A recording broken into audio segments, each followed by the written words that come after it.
lalaki sa Masanto sa Pampanga matapos nilang malaman na nagamit ang kanilang pangalan bilang benepisyaryo ng manicure, pedicure, livelihood program ni hindi raw sila nakinabang sa naturang proyekto. Ang kanilang mga salaysay gagamitin daw na ebidensya sa investigasyon ng Ombudsman.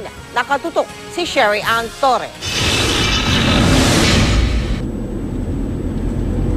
Dito sa Barangay Cambasi sa Masantol, Pampanga, nakatira raw ang 36 na umano'y recipient ng livelihood kit na ipinamigay noong taong 2010.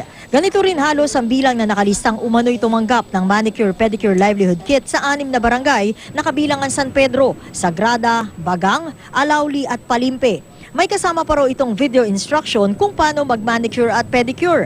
2,000 raw ang halaga nito bawat isa.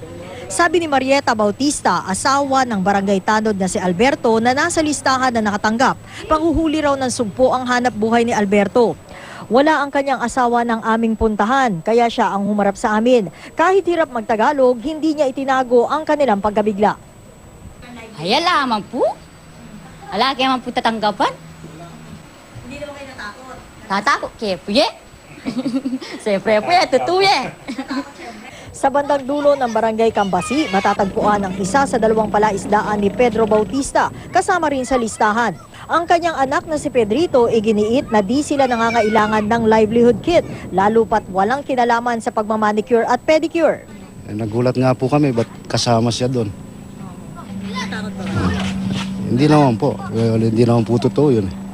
Sa mga napangalanan daw sa listahan, 4 lang daw ang taga-Barangay Cambasi. Ang 30 mahigit pang nakalista, wala po, hindi po taga rito yan.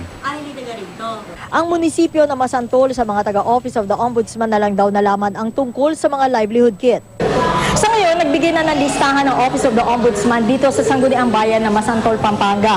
Yung listahan na ito, nakapaskil ngayon dun sa 6 na barangay na sinasabi na meron ngang nakatanggap ng livelihood kit na nagkakahalaga ng 2,000 piso. Yung mga nagsasabi na wala silang natanggap na livelihood kit, pinapayuhan na pumirma dito sa sinumpaang salaysay na ito na itina-turn over naman ng mga barangay dito nga sa Sangguniang Bayan ng Masantol. Ito naman, ibinibigay nila sa Office of the Ombudsman para naman magamit na dagdag ebidensya dito sa sinasabing panibagong bogus operation na ito. Nagpasabi na raw ang Ombudsman na kukuhanin ang mga sinumpaang salaysay na mga di nakatanggap ng livelihood kit sa mga susunod na araw. Sherry Ann Torres, Nakatutok, 24 Oras.